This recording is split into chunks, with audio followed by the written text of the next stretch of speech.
భర్త శవంలా పడున్నా, ఒకవేళ బతికి బట్ట కట్టినా కాపురం చేయగలడా లేక కన్నీట ముంచుతాడా అని ఆలోచించకుండా భర్తే దైవం అనుకుని నన్ను మళ్ళీ మంచి చేశావు.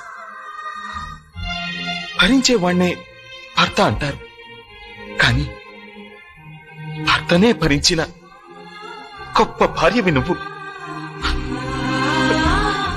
నేను కళ్ళు తెరవడం కోసం నువ్వు కళ్ళు మూయకుండా నా మంచం పక్కనే ఉన్నావు. నా అడుగు పడగానే తప్పటడుగు వేసి కొడుకుని చూసినట్టు సంబరపడ్డా. నా నోట మాట రాగానే పసిపిల్లాడి నోటి వెంట పలికే తొలి పలుకులా